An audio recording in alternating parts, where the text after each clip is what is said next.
tell you what.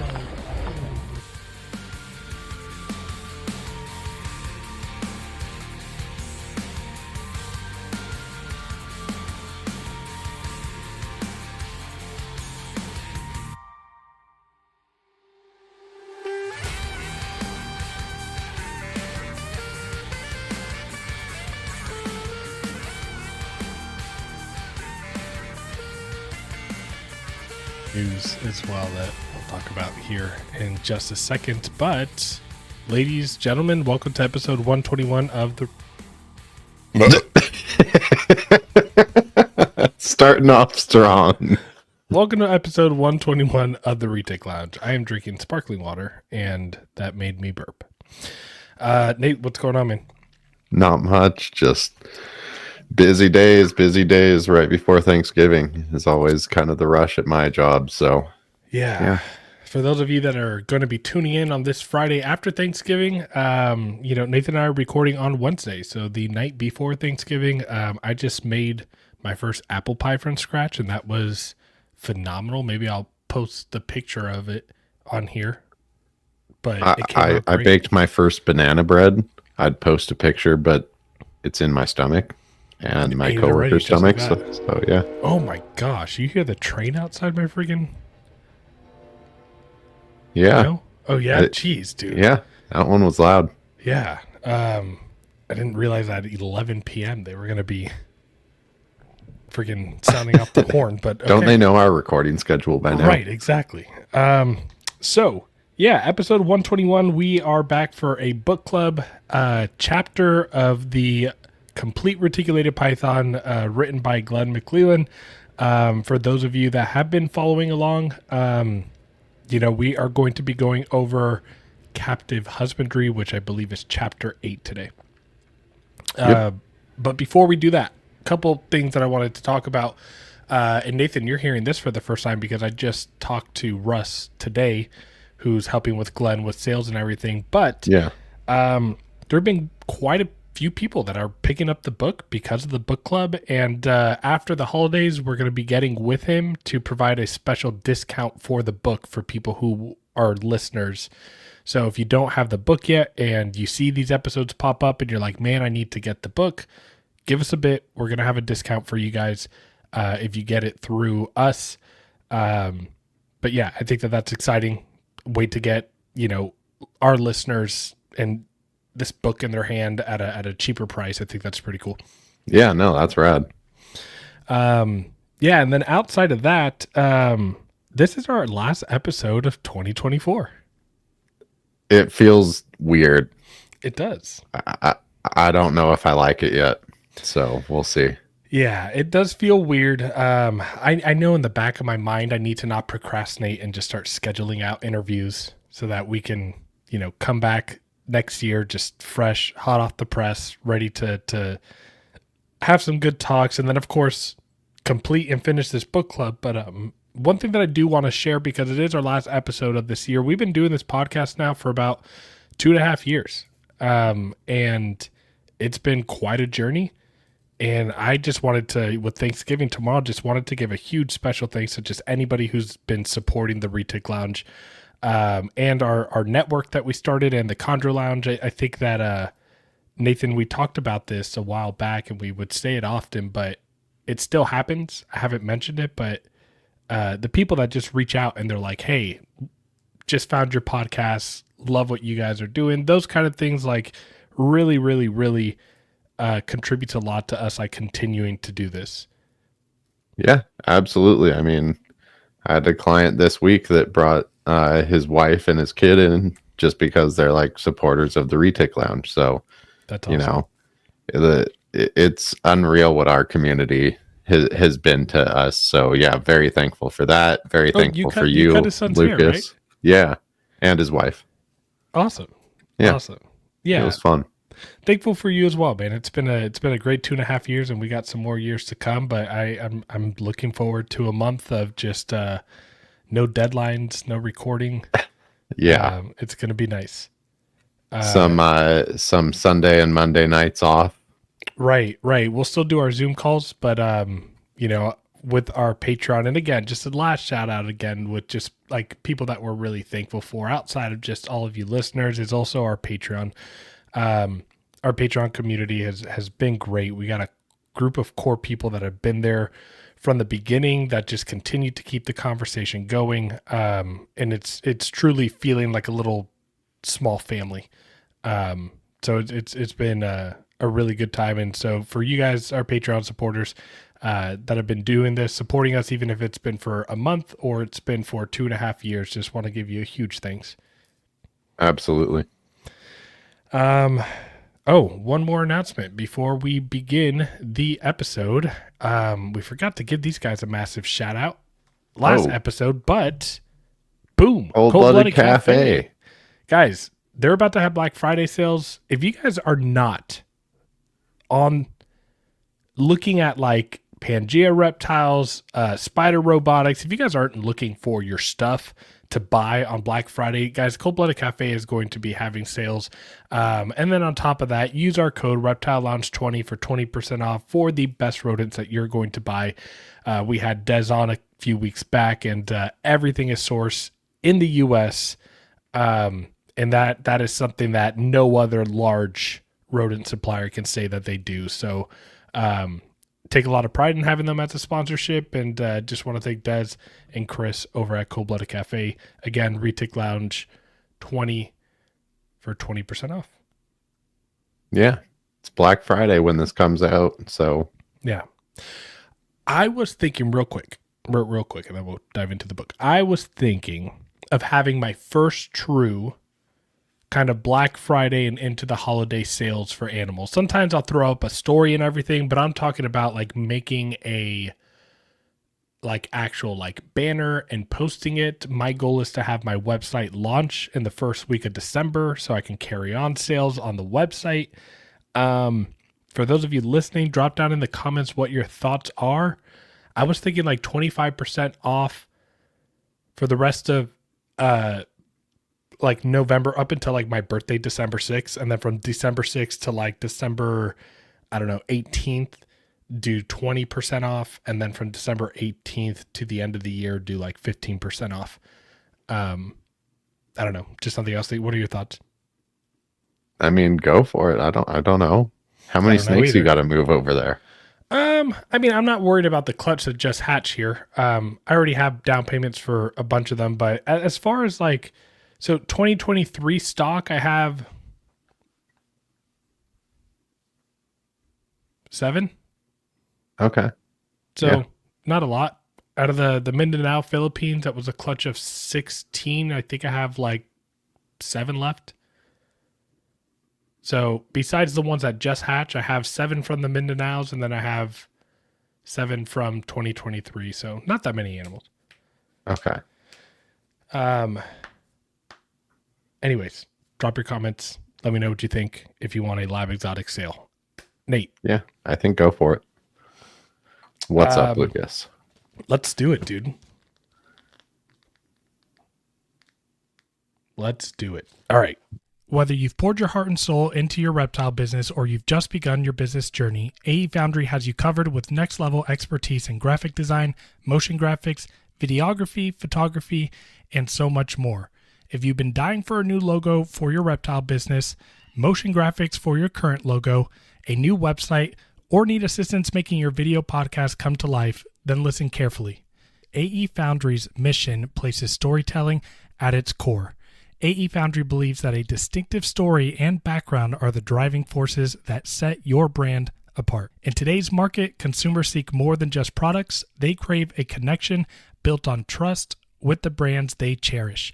AE Foundry is committed to empowering small businesses and fostering authenticity that resonates with their consumers. Reach out to them and let them help you craft a visual narrative that helps establish a genuine and lasting connection with your audience. To contact AE Foundry, email them at aromero@aefoundry.com or on Instagram @AEFoundry. When it comes to housing your retics, trust me, you're going to want an enclosure that will be just as strong and durable as your reticulated python. The Heartland Reptile Enclosure is next level tough and will outlive you and your retic by several generations. Heartland Reptile Enclosures are designed and manufactured out of powder-coated aluminum to provide the highest quality and longevity available in the reptile enclosure. What makes them even better is they are lighter than your PVC and plastic enclosures out there and are extremely tough. Stop playing around with plastic enclosures for your large constrictors and step up your enclosure game with the Heartland Reptile Enclosure. To inquire about one of these enclosures, speak to Jordan himself at Heartland Reptiles on Instagram, Facebook, and on TikTok. Here on TRL, we preach about the importance of using hooks, feeding tongs, and other tools with your reticulated python all the time. Animal Equipment by Stoney not only has all the tools you need for any snake you keep, but they have the absolute best hooks on the market. What sets Animal Equipment by Stoney's hooks apart from the other guys is their polycarbonate hook ends that provide a warm feel that won't disturb or bother your retic, ensuring a positive interaction from the get-go. Since 2008, AE Stoney has been supplying zoos, herpetologists, and other animal professionals with their tools. It's time for you to step your hook game up and buy an AE Stoney hook. To learn more and purchase one of their amazing products, visit aestoney.com. Guys, Ready. We're going to jump into Chapter 8, Captive Husbandry. We are starting on page 137, and this is one of my favorite quotes in the entire book. I remember having a phone call with Eric about this. Nathan, read that quote. Yeah. I'll know I've come full circle when I've gone from being a reptile keeper to a gardener. Right. And the person who sold me my first super dwarf retic, Right. Eric Lee. So Yeah, 2023. Eric's got some big plans that he has. He's expanding. He's getting larger enclosures. He's doing a lot and moving a lot of animals. But one thing that I had that conversation with him, and he was like, "Yeah, I mean, the ideal thing is to like become a gardener and then have a snake live in it." But all right. So one thing real quick before we jump into page by page that I want to talk about, and Glenn even says it on here. Glenn wrote this captive husbandry chapter with the idea that in 20 years, this information here is still going to be relevant and done more often. So, all of the things that he talks about are ideal standards for your reticulated python. I think Nathan and I, as we go through the chapter, are going to talk about the things that we do in our captive husbandry, as well as just like the general retic keeper. And then we'll probably also go over the downside of keeping as well in some of these parts. But just keep that in mind when we're going through this chapter, that it's giving you a captive husbandry guide from like the ideal, perfect, like what we are all striving for and like should be doing for our animals. Yeah, I was thinking it would be really fun while I was reading this chapter to like input all the information that he lays out as like the ideal enclosure into Chat GPT or something and just see what the image creates. Interesting. That'd be cool. I feel like it would almost look like a kind of crazy naturalistic computer build. Right. Or it would look exactly like that picture on the very first page of the chapter on 137. Yeah. So starting off at the very beginning of 137. So reticulated pythons in captivity can live in a wide array of settings, ranging from optimal to optimized neglect. Samson Pruitt.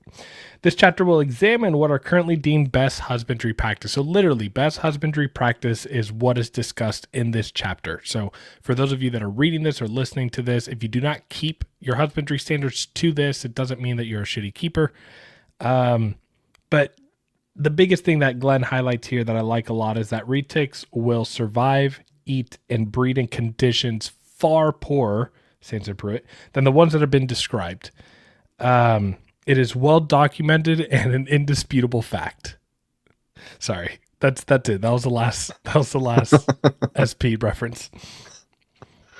But yeah, and I think that in that one sentence alone, I think he's referring to Slither. It is well documented and an indisputable fact referencing that these animals can survive, breed in horrible, horrendous conditions. Yeah. So for those willing to take up the challenge of keeping these snakes the way that they deserve to be kept, this chapter will offer a guide on how to do so. And let me tell you, he goes into detail in this chapter. We're going to go over PVC density. We're going to go over bioactive, naturalistic. Some dense PVC knowledge. Yeah, some dense PVC knowledge. Okay. So, Nathan, I want to hear your thoughts on the very first sentence of the second paragraph. The best way to keep a reptile in captivity is to mimic its natural environment. I mean, that's what we would all want, right? Like when I dream of like what I could give my animals in the perfect scenario, like given all the space, and resources available to me to be able to provide that, of course, you'd want a walk-in enclosure where that snake has like almost a pond and like a running like waterfall or river system. I thought you were going to say like a well. No, That's no. a fresh water source. No, I want to walk in that also has a cave in it too. And I want it bioactive with bats. I want it like that'd be amazing. Oh man, just seeing the snake. we're getting a breeding colony of bats and like other insects the bats are gonna feed on. Oh, that's all good. with this within it's gonna have to be a dome. All right. It's a dome. There you go. Yeah. And you'll use universal rocks at the top of it to kind of create the bat cave system on the top. No, but of course, like I do for any animal want to be able to provide like the most for that animal. Right. And I think one of the things that he talks about a lot in this chapter that it'll come up as we're reading it is that we want to be able to see this snake engage in the behaviors that it would in the wild, right? And I think that having a naturalistic or having a reptile in captivity in an environment that mimics its natural environment is a way that you're going to be able to do that. So he goes on to say for tens of thousands of years, these animals evolved under certain set of conditions and in captivity to ensure the health and well-being of an animal. Those parameters, conditions, and environments as a whole should be recreated. However, he also notes here that there are things that happen in their natural environment that we shouldn't be recreating, such as deleterious effects of parasites, predation, starvation, and others should not be reproduced in captivity setting, although they occur in their natural environment. So thanks, Glenn, for the obvious, but I couldn't agree more. Like you don't need to make your snake feel like it's being preyed on. You shouldn't introduce parasites, right? There might be the occasion where you accidentally introduce mites, right? But you take care of those, right? Oh, well, we talk about how to prevent that even as much as possible too. Yeah, as far as like the captive husbandry aspect, but well, and like setting up a natural enclosure too. Right. You see that tiny little retic on page 138 just chilling up at the tree all balled up? Yeah. Just trying to stay alive. One day it'll be freaking 18 feet. Eating humans. Well, depending on where Dan Malari got that photo. Thailand. Well, okay. Mainland Thailand? Mainland Thailand. Okay. Yeah, which is cool, by the way. Like Bangkok, like I don't know if there's someone on Instagram that I follow, I forget his name, but he lives in Bangkok. The venomous keeper, Chris Sweet, lives Chris out Sweet, there, and exactly. I'll see him walking through the city and like look in a bush, and there's a retic. And there's a retic. Yeah. And they're gorgeous out there too. They're very vibrant and yellow and silver. All right. So, how does Glenn start off? What you need in captive husbandry? The very first thing that he says you need is an enclosure. Yay! Right, like that. Nailed it, Glenn. Right, that's a good thing. I think let's keep it locked up somewhere. Exactly. That's a terrible way to. You might as well put an animal needs a cage. First thing, cage. Jordan would hate me. I know. And you're wearing his hat right now too. Right, exactly. Shout out to Heartland Reptiles and his amazing enclosures. Well, and he just got his enclosures officially in a zoo on Yeah, display, not even in the back, like right. on That's display. badass. Yeah. So Glenn talks about the common type of enclosure materials that enclosures are made out of, which are glass, wood, melamine, PVC, HDPE, and ABS. But what does it stand for? Which, I mean, do you know? I don't. I just know they're plastics. I did look up HDPE earlier because I wasn't High density plastic polyethylene. polyethylene. Okay. Yeah. Okay. A thermoplastic polymer that's durable, impact resistant, and corrosion resistant. Okay. What does ABS stand for? Oh God. Not the ABS in your car. But as he's looking that up, when it comes to the different things you want to keep in mind, weight, heat retention, and price, right? Again, we're looking at buying these things for our animals or building them. So acrylonitrile boot. Oh, I am not even gonna start. Yep. Look it up. Okay, look it up. ABS plastic. Here, I mean, I could share my screen, but acrylonitrile, butadiene, You know what? styrene. And if you guys don't know what an ABS enclosure looks like, one of my ABS enclosures are pictured on the top of page 139. So ABS is kind of like PVC. It's a little more dense, but what's cool about ABS is that it needs to be chemically welded. And it you can get away with thinner enclosures because it's stronger than PVC. But back to weight, heat retention, and price. So the density, Glenn talks about the density of enclosures, right? So the density of material used in a reptile enclosure is what determines the overall weight of the enclosure.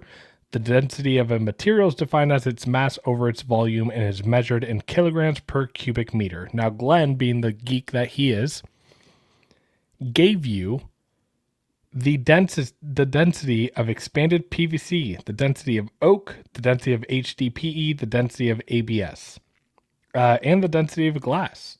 So that information is all in the book in case you really want to know what the density of all of them are.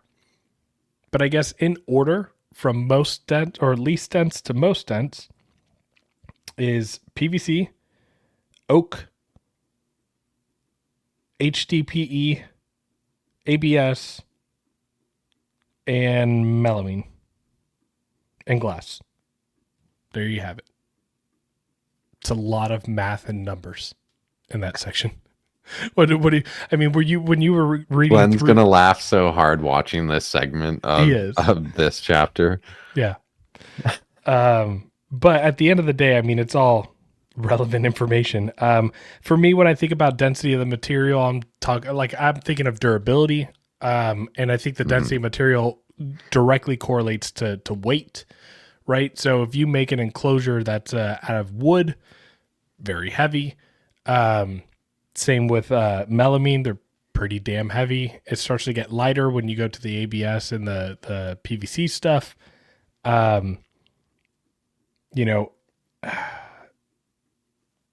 Then he talks about like thermal conductivity. Why are you laughing?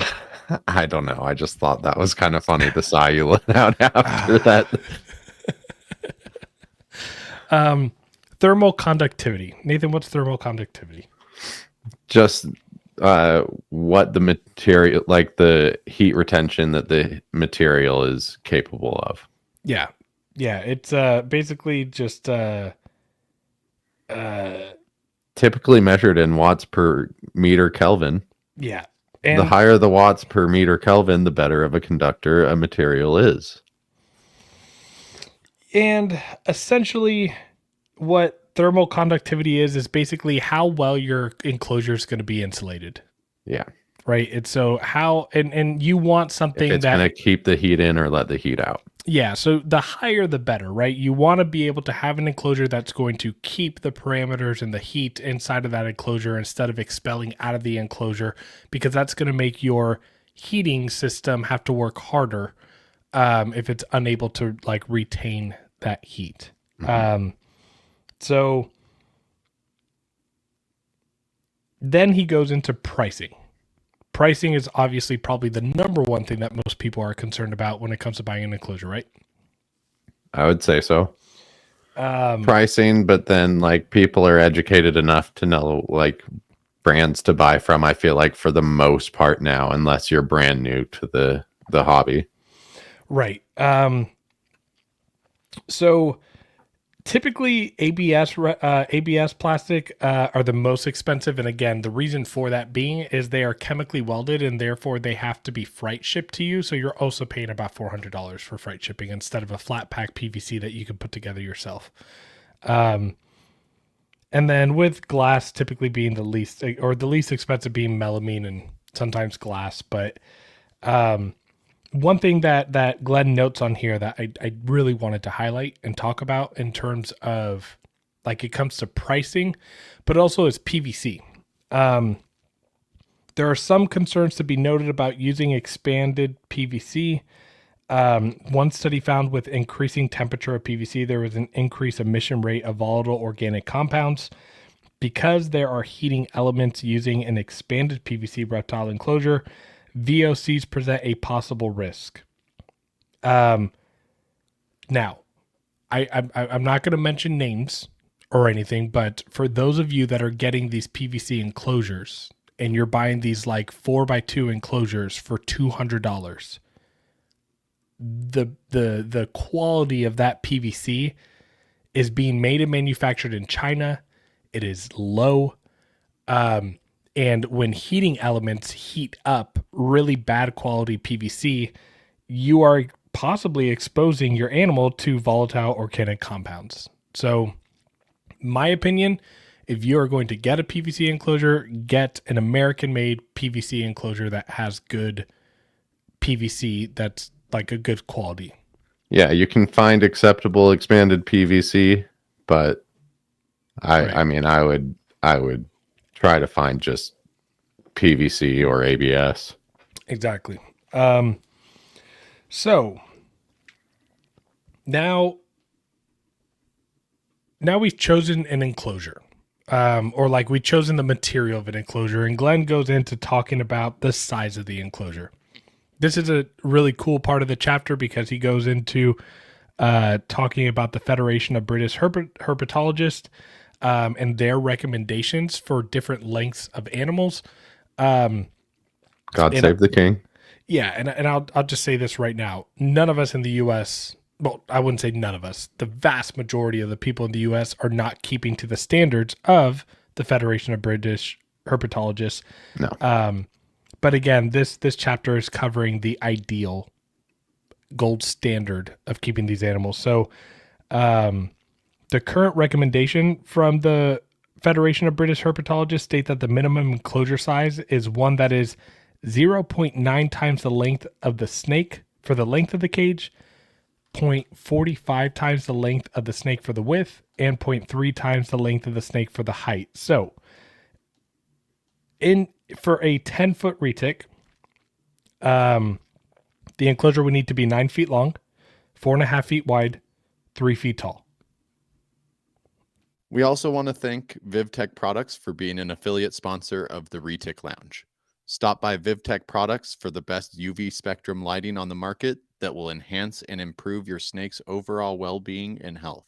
Visit vivtechproducts.com and use the code ReticLounge23 today for 15% off. Again, visit vivtechproducts.com and use our affiliate code ReticLounge23 today for 15% off. Looking for the perfect accessories for your hatchlings or juvenile retics? Look no further than Heli Guy Serpents. Our sponsor, Chris Sexton, is coming in hot with an amazing 3D printer, creating top-notch perches and other caging accessories for your beloved pets. Enrich your retics environment with their high-quality products. Use our promo code TRL10 for a 10% discount on your purchase. Visit them today at helliguyserpents.com and start giving your pets the best. Heli Guy Serpents, the premier source for 3D printed caging accessories. Again, that's www.helliguyserpents.com and use our promo code TRL10 for 10% off all of your 3D printed accessories today. It's a big enclosure. Yeah. Real big. Yeah. Most people that are keeping snakes that large, myself included, don't have a snake or a cage that's 9 foot long. Exactly. Yeah. The reason that the Federation of whatever, the British herpetologists say that is because diagonally from corner to corner, the snake will be able to extend fully if it needs to. Now we know that in the wild, it is very rare to find just a snake just like laying completely Stick sprawled straight. out, right? Whoa.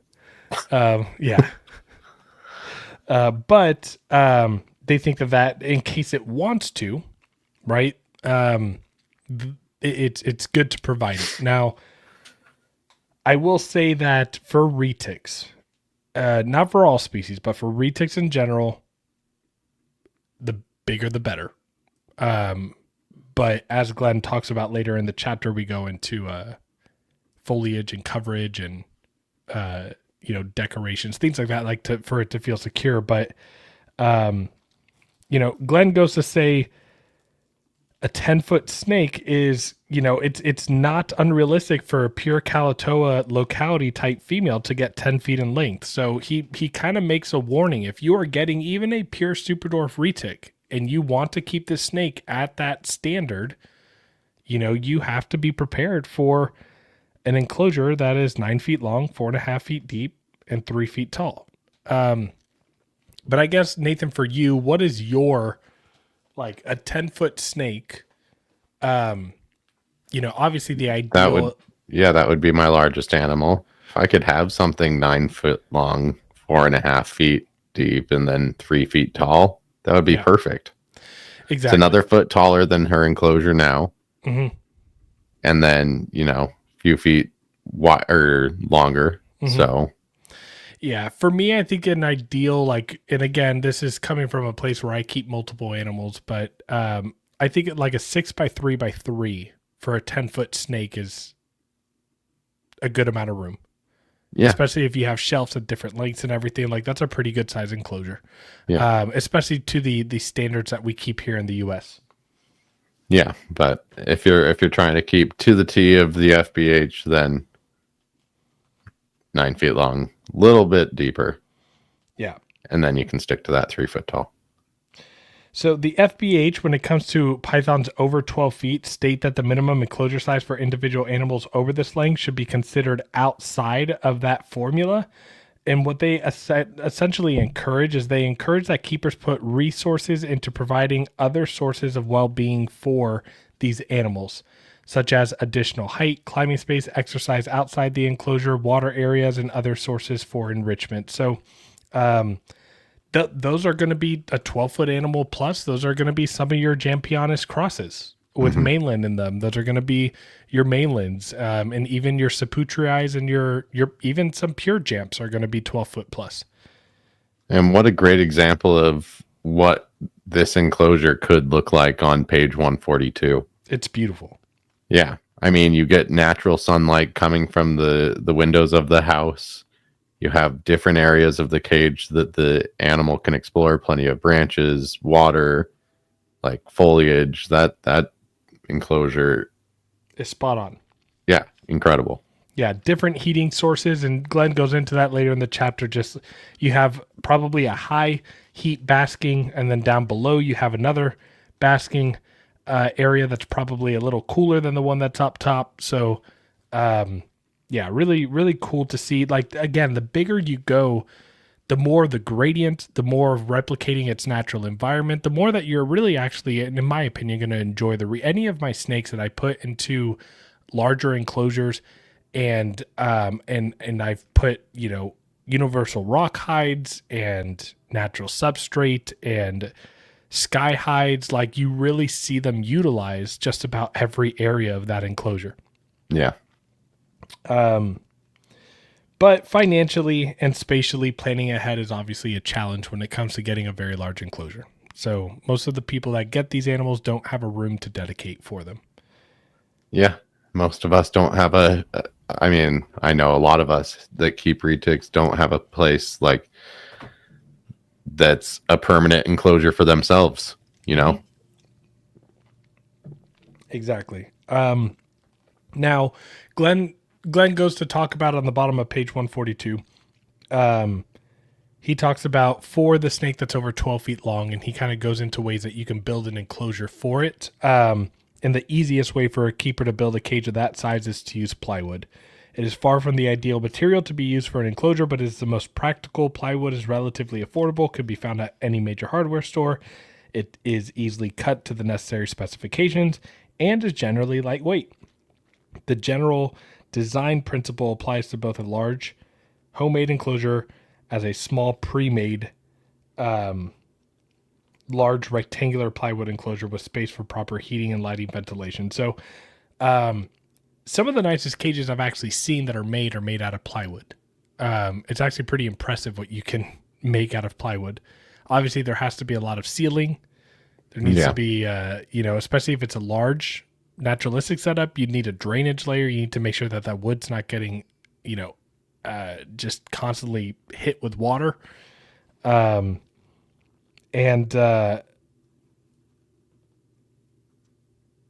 Using silicone to seal the corners, there's things that need to be done if you're using wood. Seam the whole thing with silicone. Yeah, essentially. So now when it comes to like buying the enclosure for your animal, Glenn talks about not, I mean, he doesn't advise against, but basically buying enclosures is a progressive thing when you have a snake, right? When you buy a hatchling reticulated python, you don't have a 10-foot cage to put it in, right? I want this 14-foot cage by 7 foot tall by 6 foot wide for my hatchling. Right, exactly. I want it You want to never see it. never again. Right. So Throw a little mouse colony in and right. cross my fingers. We'll see if it's there in a week. But for those that want to keep a juvenile snake in its permanent enclosure, it's got to be designed in a manner that the juvenile snake feels safe, and you have to basically clutter it the hell up. What freaks out a hatchling retic, Lucas? Birds, humans, Exposure. exposure, just about everything that's bigger than it, and Anything that possibly moves past it.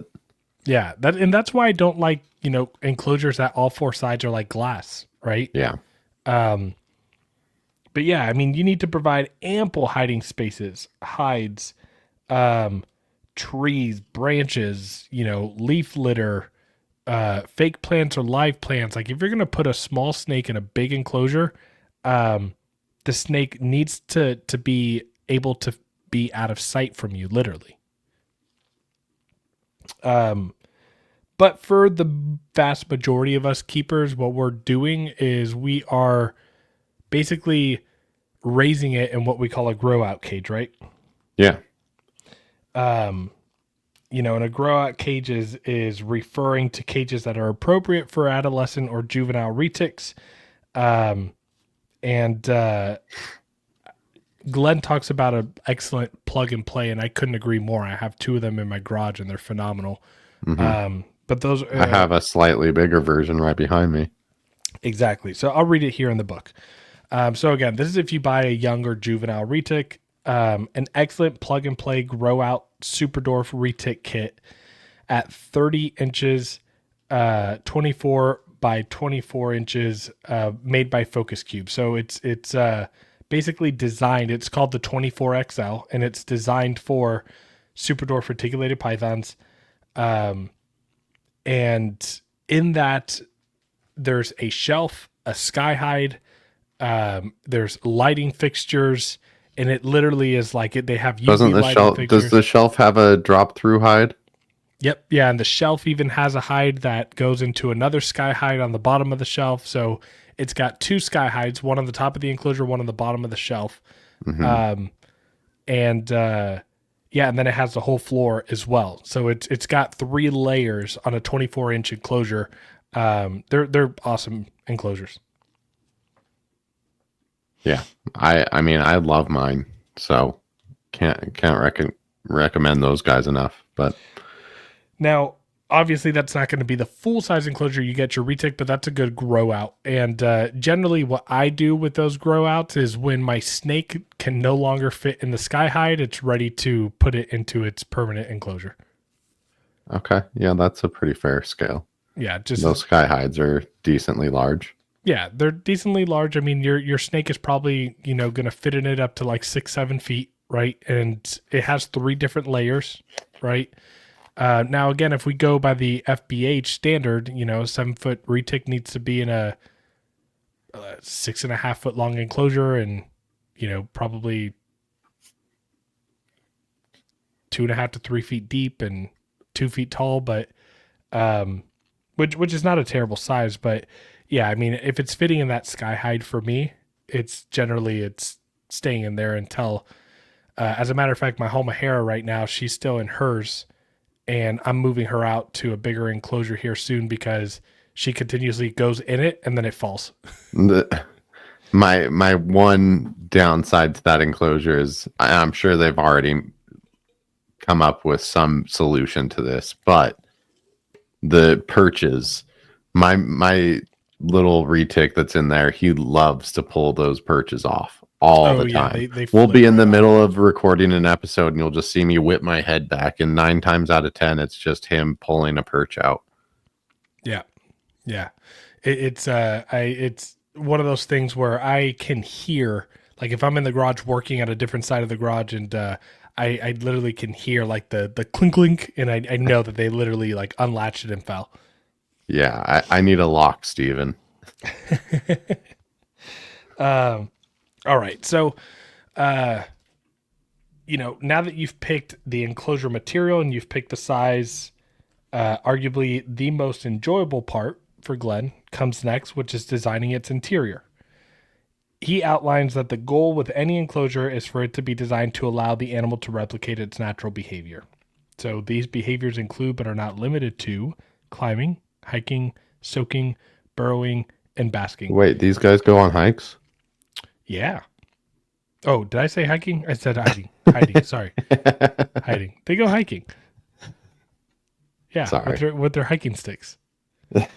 I'm just imagining it with like a bucket hat. Right. What he did not mention on here as far as behaviors, they swim. Oh, yeah. That's one of my favorite things about my retics is they've always been a species of python.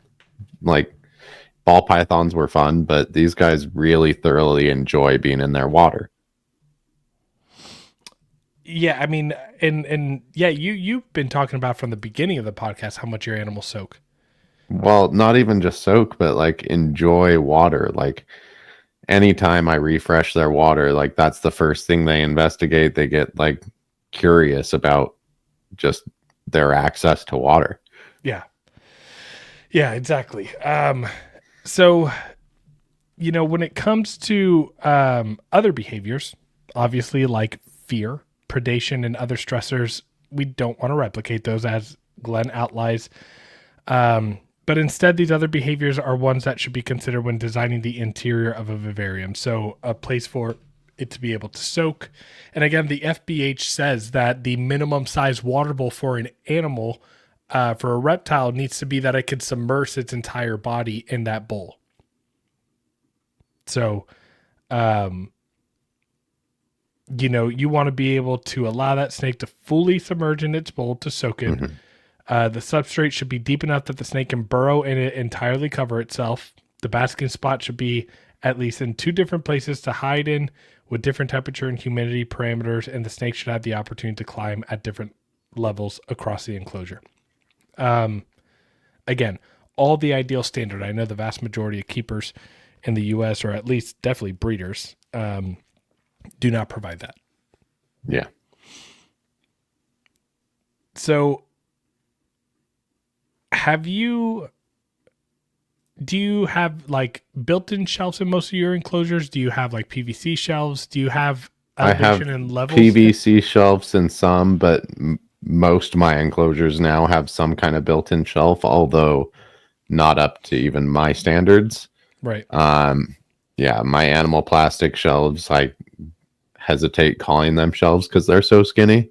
They're pretty narrow. Yeah, so like it gives them a place to climb on to, but they'll flop off of it kind of easy. If they really are trying, they can position themselves on it, but the 10-foot girl, besides needing a bigger water bowl by those standards now, she's just barely outgrown it. But do you use the metal pans? yeah, the like 3-gallon pig feeders from the farm store. Yeah, Tractor Supply here has 5-gallon plastic ones. I like them a lot, but they're also very easy to tip. Yeah. And that's not fun. 5 gallons of water just completely crashing. No, I found that out the other day when I was putting the mail back in. I have one of the 3-gallon ones, and or it might be a 5-gallon. I don't know. But anyways, I put them in. Everything was totally cool. I'm cleaning some other enclosures on top of his stack, and I just hear like the water bowl get thrown around, and I was like, "You getting tooed with me? You're like out of nowhere, Right? like right. 10 minutes later, like what's up with you, dude?" My mail was doing that. My turnate. Oops, sorry, just punched my mic. My mail turnate was doing that. I was talking a little bit ago about his behavior being different, and he like I'll put him in and he's fine going in, but then he starts just thrashing all over the place, dumping his water bowl. He's acting really weird. Yeah, it's just that animal. He's just kind of a spaz. Yeah, an interesting one. Yeah. So one aspect that Glenn talks about here that I noted as like something to like that's interesting to keep in mind, when you're able to provide a deep substrate layer for your reticulated python, it's more than just for it to be able to burrow, but it also helps with humidity and humidity consistency, because the deeper that substrate layer is, the more moisture that it holds towards the bottom and middle layer. It allows for constant humidity to kind of be present in the enclosure, which if you know reticulated pythons and you've been following along with the book club, you know that there are species that requires a high level of humidity. So, but what a lot of people tend to confuse is like humidity equals wetness, and that's just not true. So that's layer. That's why having that bottom layer and all that retention is so important. Exactly. The top layer is dry, but beneath it is what's creating that humidity. Mm-hmm. So he even goes again. Glenn goes into detail. He says humidity is a measurement of the amount of water vapor in the air. It is not a measurement of how wet the substrate is. Wet substrate does not mean high humidity.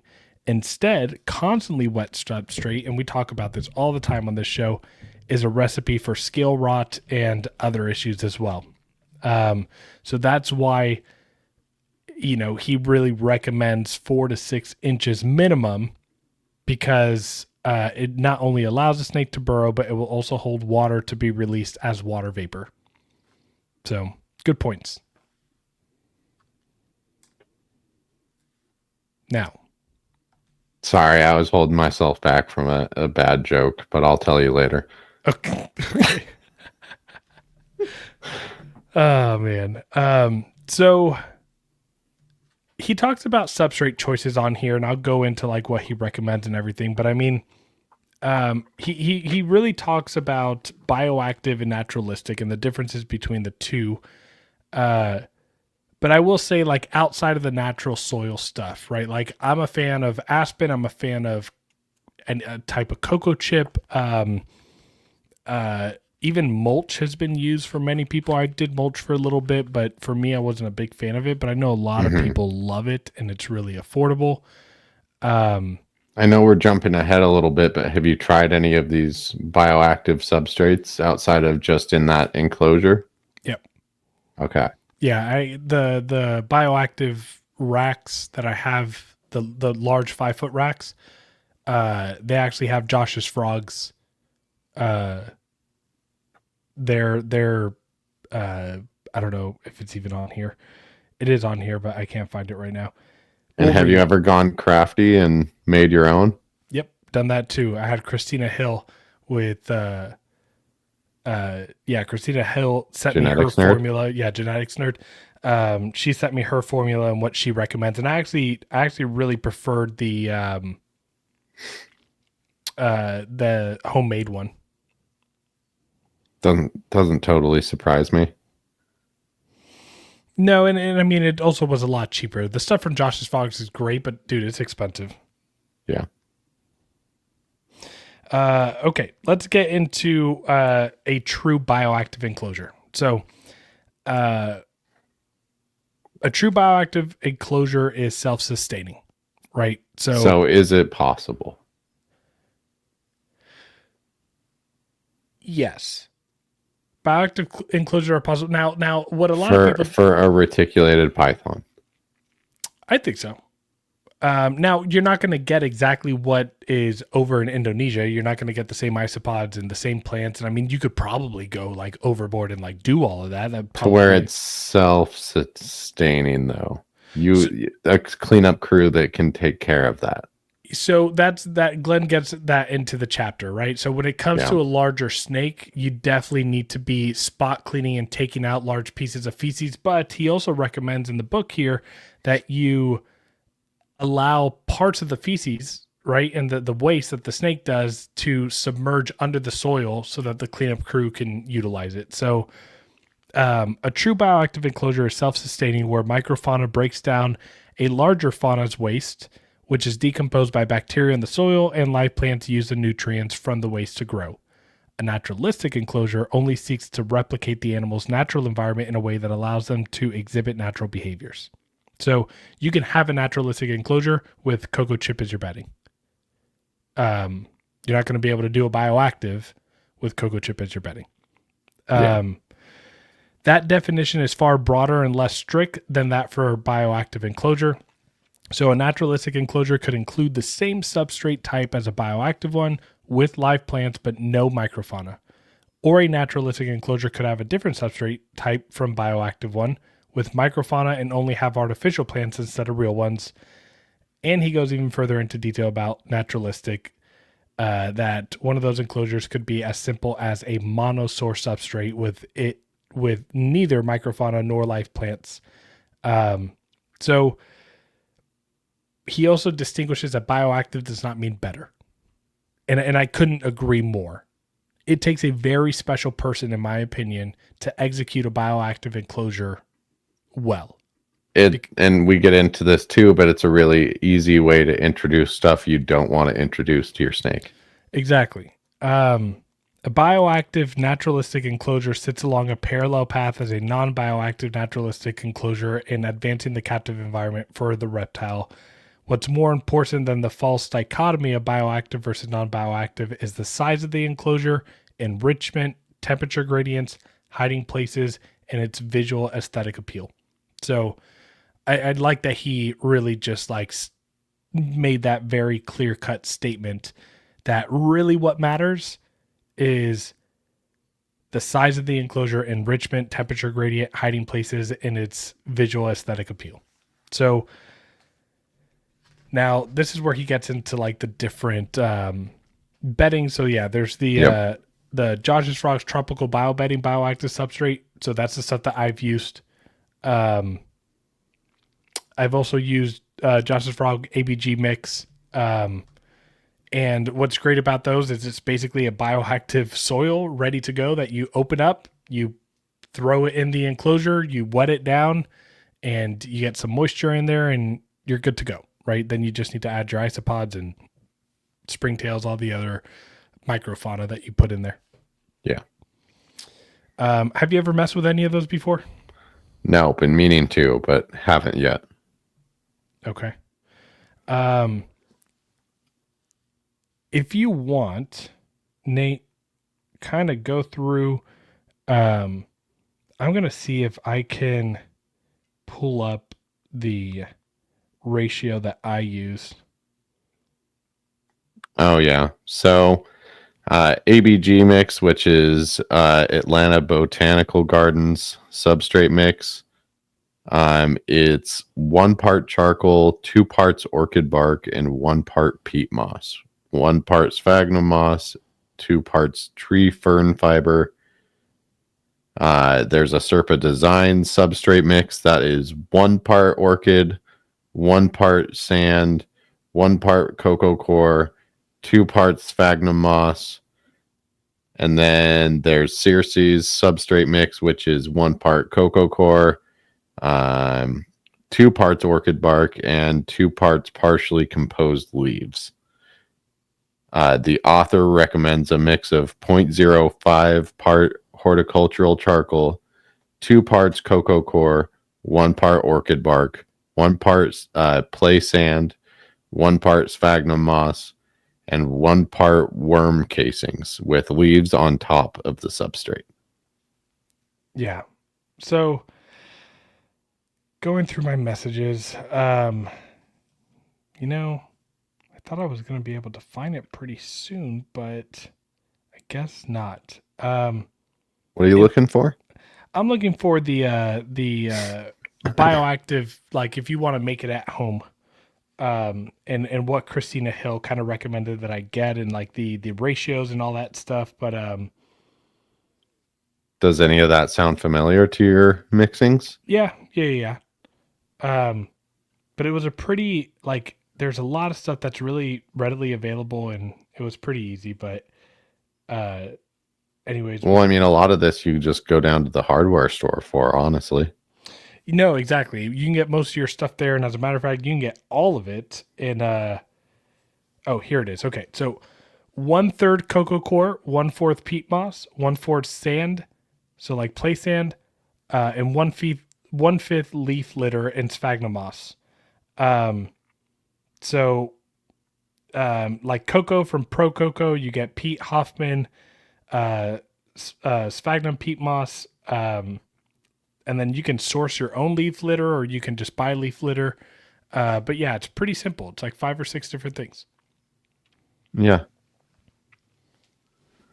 So pretty similar, I would say. Yeah, and as a matter of fact, Christina Hill on the bottom of page 151 is one of her substrates that she uses. And enclosure builds. Mm-hmm. It's really nice. Showing that drainage layer, the separation between the substrate above. Yeah. And then that, I mean, it's a beautiful, like, naturalistic piece of wood in the middle of the enclosure too, that I don't know if she ever built stuff off of that, but you definitely could. Oh, for sure. For sure. Okay. Oh, yep. There's other branches on 152 if you look at the next picture. Go. Okay. Same enclosure, just all done up. Yep. All right. So as we kind of hinted at earlier, in ways that you can prevent mites from being in your collection, we're on page 152 now, but Glenn is stating here, regardless of the source, it is best practice to place any substrate in the freezer prior to adding it to a reptile's enclosure.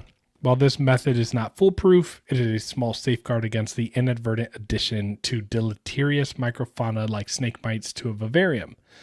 Just remember to not put your snakes in the freezer. Yeah, don't do that. That'll hurt. Slither. I mean, yeah. Samson, sorry. Geez. According to Barker and Barker, all life stages of snake mites are apparently killed by exposure to temperatures in excess of 105 or below 35 degrees Fahrenheit. So that's 38 degrees Celsius and 1 degree Celsius for periods of several days. So therefore, leaving the substrate and its packaging undisturbed in a freezer, which generally sits at below 0 degrees for at least 7 days, will kill some of the pests like snake bites. Though it will not eradicate all deleterious microfauna possibly present in the substrate, it's an easy way to prevent the unnecessary addition of pests into a collection. There you have it. Yep. One of the things that I commonly come across when it comes to like my bedding of choice here is so I get it directly from the source, so I don't have to worry about buying it from a third party that keeps it in like it's not, I don't buy it from like a reptile supplier or anything. It's just coming directly from the source here in San Antonio. And it's a cocoa chip bedding. One thing that I do run into is wood mites. I was gonna say, Yeah, wood mites tend to pop up, and they're completely harmless to the animal, but I don't like the way they look, and it drives me crazy when I'll get a batch that has some. yeah, I've dealt with those. I've never dealt with actual snake mites. Yeah. Knock on wood somewhere in this room. All right, let's talk about the cuck, the cleanup crew.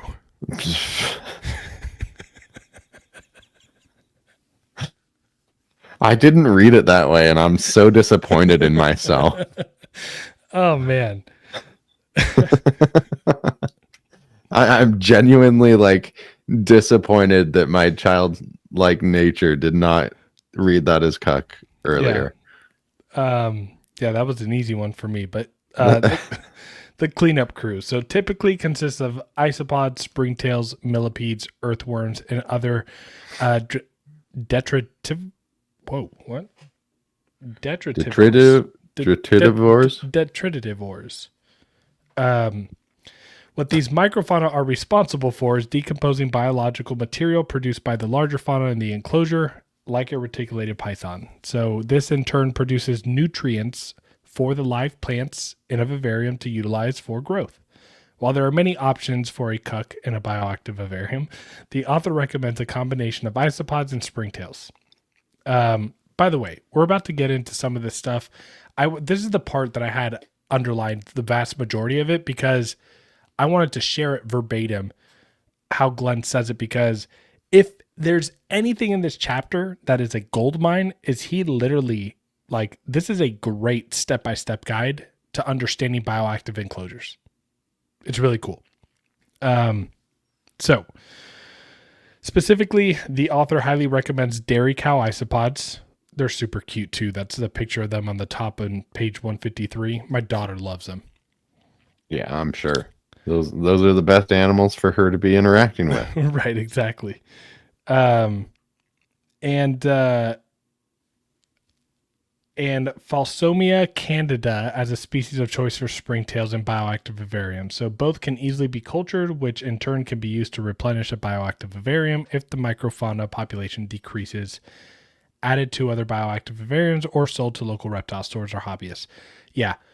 Cows, dairy cows, they reproduce like you could literally leave them in there and neglect them and they will reproduce. They are very, very easy to breed. They're very prolific and very efficient. Have you breeders. sold any to local hobbyists or reptile stores? Given any away? I have not. Well, I give some to Sean. Okay. Yeah. So for reticulated pythons of any subspecies, no number of isopods, springtails, or other cuck members will be able to properly dispose of the snake's waste matter. Instead, leaving small amounts buried in the soil will give the cuck member a food source without inundating the cage with fecal matter and deleterious effects that accompany its long-term presence in a vivarium. So again, with retics, there's no cleanup crew in the world that is going to clean up a shit the size of your forearm. Like it's not going to happen. If anybody has kept a snake that's 10 foot or longer, or at least a retic 10 foot or longer, you know what I'm talking about. Oh yeah, they outdo a Great Dane any day. Yeah, no, they're impressive, man. Yeah, it every time I get a big one, I'm just like, this is great. It's a frightening experience each time, and I'm just amazed that it came out of their body. I've seen one come out one time, and I was like, I think you're gonna die. Yeah, dude, right, you see the cloaca completely like pushed out, like it's a nightmare. It's not a comfortable looking sight, that's for sure. No, what's crazy, I have a picture on my phone somewhere. It's probably a couple years back, but one of my adult Solaire females, she took a shit and I took a picture of my hand on top of it. I had gloves on, but it was literally as wide as my hand. That's a reptile keeper picture, like as old as time. Right, exactly. Just the hand next to a pile of shit. Also reminds me of like the South Park episode when he's taking the world record dump. Okay, so for the highest chance of success with bioactive vivarium, it is best to establish the enclosure at least a month before the larger fauna is introduced to it. And that is basically to get the nitrogen cycle going. So on the bottom of page 53, and it goes into page 54, Glenn kind of oversimplifies 154. or 154. Yeah, he oversimplifies the process on how bioactive works. So we're going to go through that for our listeners here. As a broad oversimplification, the waste a larger fauna produces, aka retic shit, is consumed by detritivores. We're just going to go with that, like springtails and isopods. Both of their waste contains ammonia. That ammonia is then converted to nitrate by the beneficial bacteria in the substrate of the vivarium. Then the nitrate is converted to, that's nitrite. Then nitrite is converted to nitrate, which is used by live plants as a source of nitrogen, which is vital for chlorophyll, the green part of plants. This cycling period allows the microfauna and beneficial bacteria to establish in the enclosure, and in turn, this results in far decreased risk for bacterial blooms after this initial period is done and the larger fauna is added. So, that's a cool little science lesson that he gave there. And there's a really cool chart on the top of 154 that goes into that cycle right there. You're probably not going to see it in focus on my screen, but there is so much to gain from this chapter in regards to understanding bioactive and naturalistic enclosures. Now, Glenn talks about getting branches, right? And starting to fill up the enclosure with branches. Nathan, obviously we should use trees that aren't toxic, right? Not just a little bit? No, probably not. Okay. Yeah, no toxic plants, I guess. I just don't know, I don't know which are toxic or not, but Glenn outlines here, the University of Idaho hosts an easy-to-use database of various plant species and their toxicity level.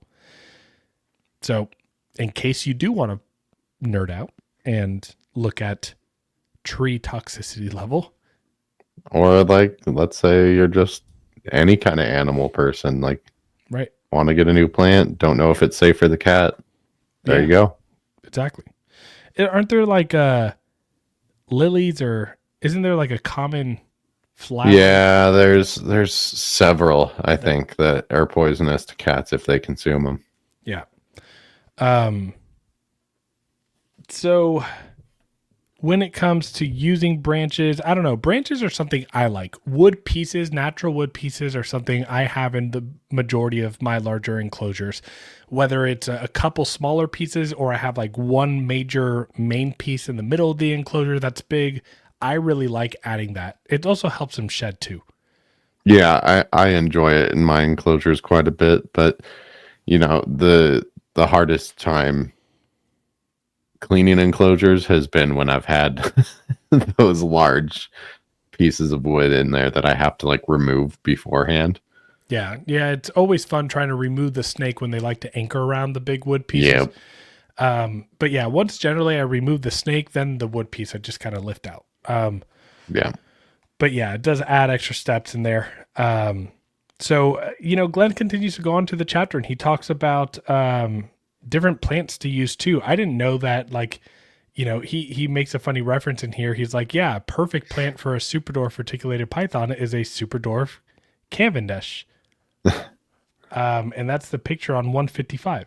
So that looks like a pretty big plant. So you'd need a pretty big enclosure to put that in I was there. gonna say not much super dwarf about that, but anyone I talk to who doesn't like snakes and they hear super dwarf, they're like, there's nothing super dwarf about that.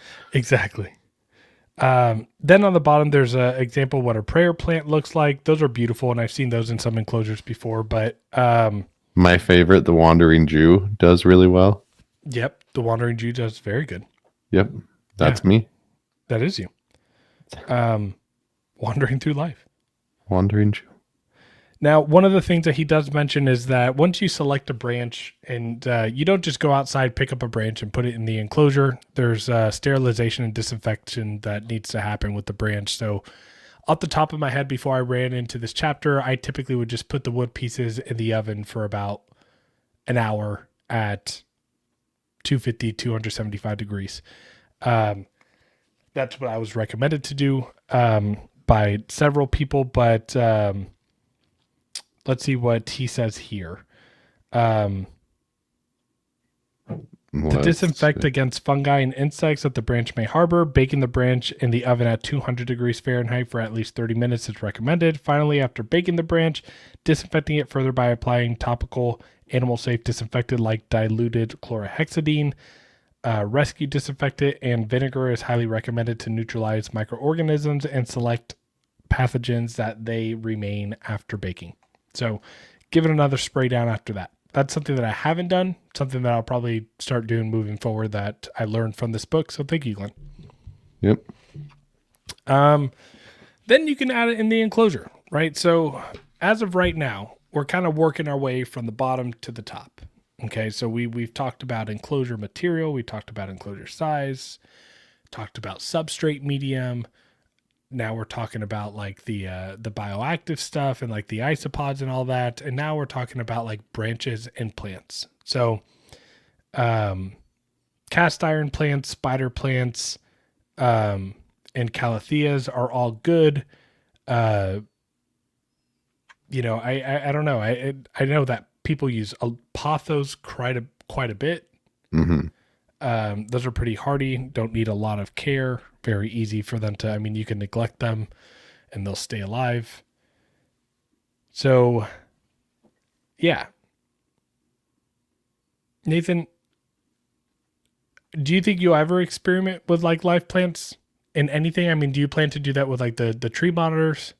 Eventually, but nothing that like I'm not going to go overboard with it. Like I'm not going to get an enclosure, try to plant it out for a couple months like I was originally planning. Like I want to do something that's going to be like more conducive for like interacting with that animal, building up like the social skills of that animal. Right. And that would be my being priority. able to add stuff to it. Yeah. That's not necessarily bioactive. Yeah, I think when getting a monitor, that would be my priority as well, is giving it a naturalistic enclosure that allows the easiest way to socialize the animal. Yeah. I think that plants are something that I've tried using potted plants in my chondro enclosures, and I think those lasted like 6 months for me. I don't have the best green thumb, and it probably just takes some practice and understanding, but it's something that where like my patience kind of runs thin sometimes. Yeah, I get that. Pothos are super easy to keep alive. Any succulent I've been able to keep alive, but I don't know. Yeah, when it comes to like in my Retic enclosure though. No. That would be a little off. Yeah, exactly. One of the parts You would actually kill it pretty quick. Too much humidity. Too much moisture. Yeah, exactly. They don't like to be wet. I wonder if they're okay with being pissed on. I'm being serious. No, probably not. No diddy. No diddy. So if you do decide to plant plants in your enclosure, and it's heavily planted, a drainage layer is highly recommended. Drainage layers sit at the bottom of the vivarium above the substrate and allow for water drainage and beneficial microorganisms to host. They are akin to biological filtration systems for aquariums. So these are things like clay balls, volcanic rock, or gravel, which is then topped by a protective material like window screening to prevent substrate from falling into the drainage layer. So essentially, it's a bed of rocks, a screen on top, and then you put your... if you go back to that picture Christina Hill has in the book on... 152? Something like that. Maybe. It shows the drainage layer of volcanic rock. It shows the... 151, yeah. Yeah, it shows the window screening layer, Yeah. and it shows the the bioactive soil media on top.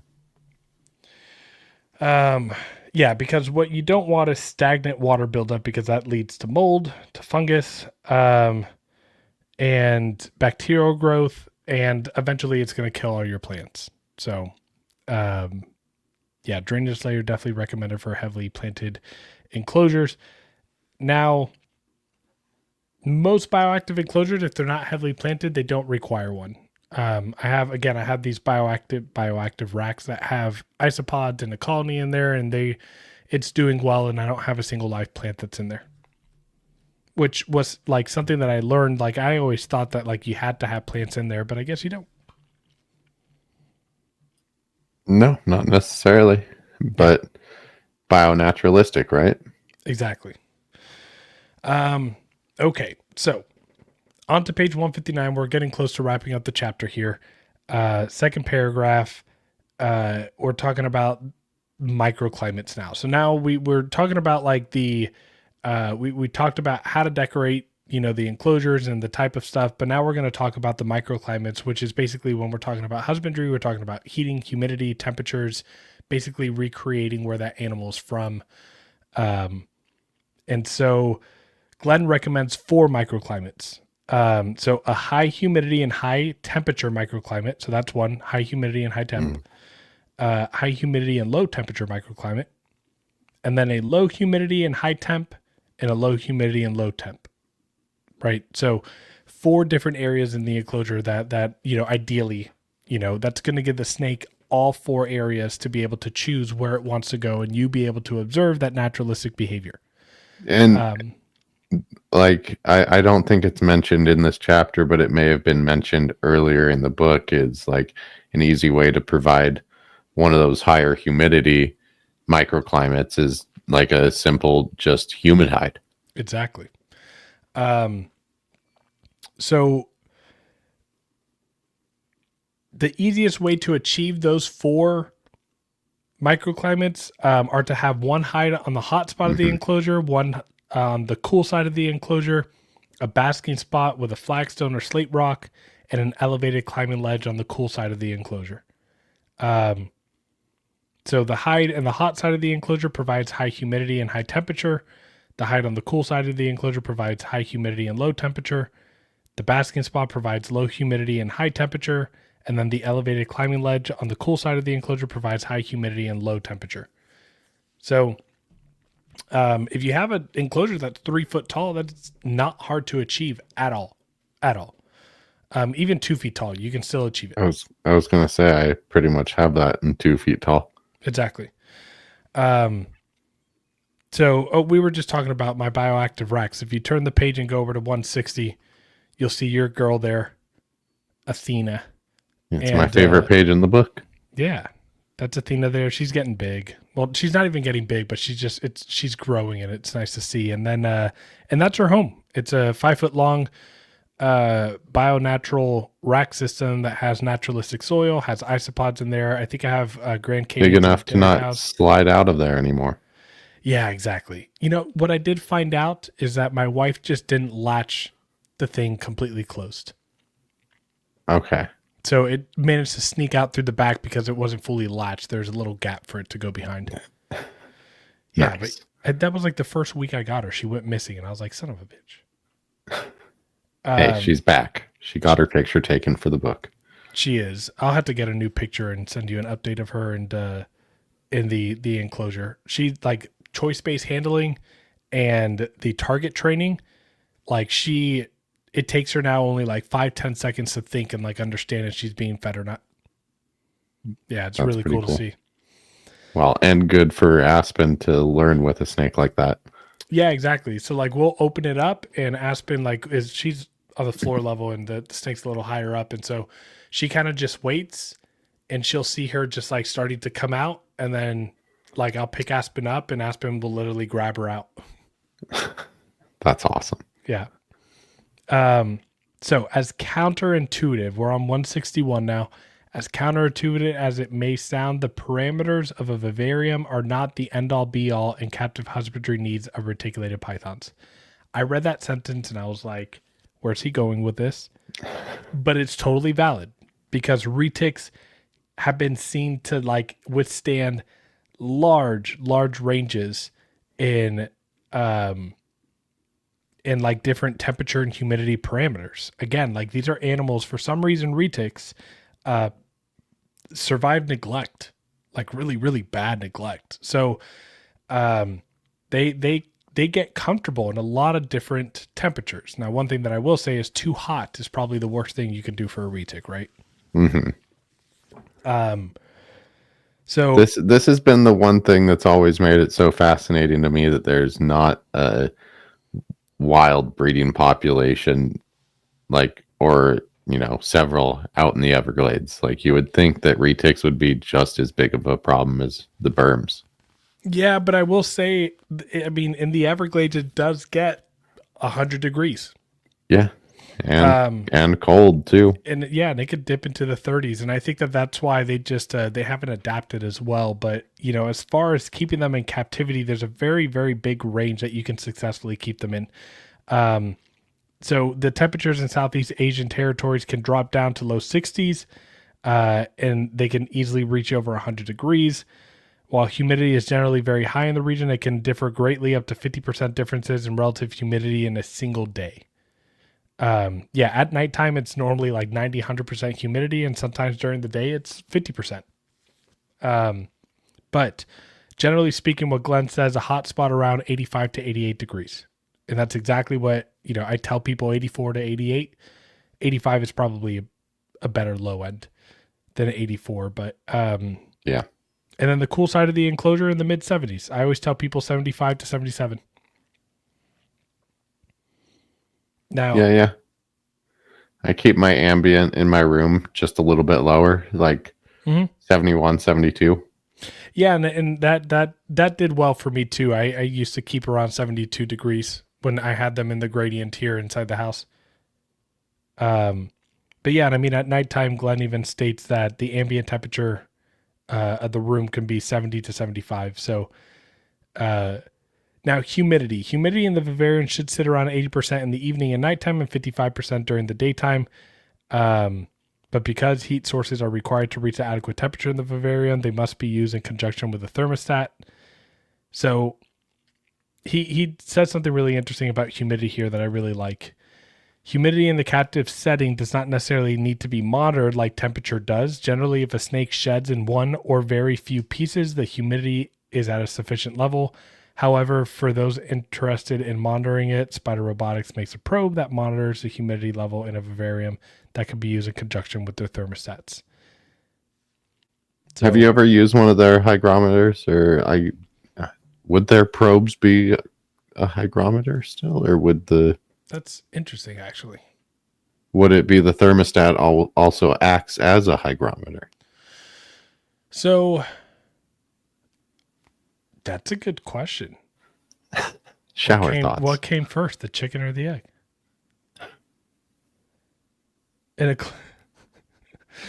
All right. So thought provoking. I know. I mean, it is.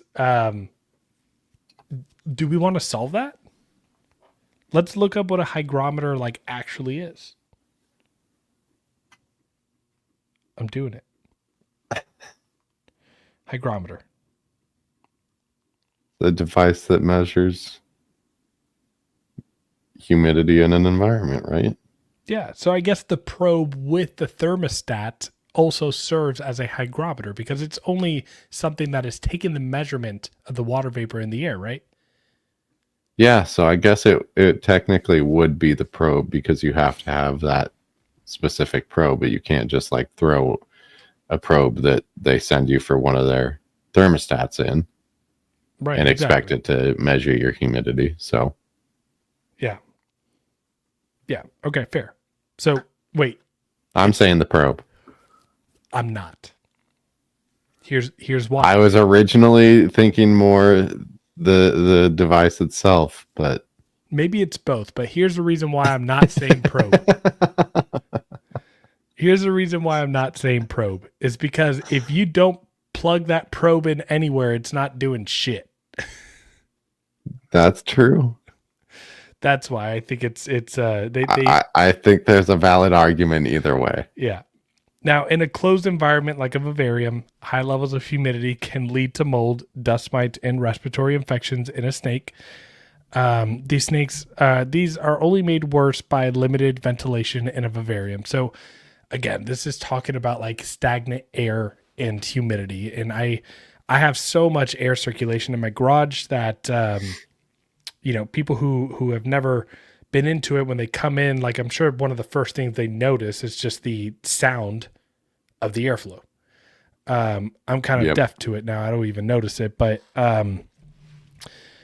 yeah. So to mitigate those type of concerns, the addition of one or two, ideally 2 small fans on the outside of the vivarium is highly recommended, but you can also put fans on the inside of the enclosures. These are like small little computer fans.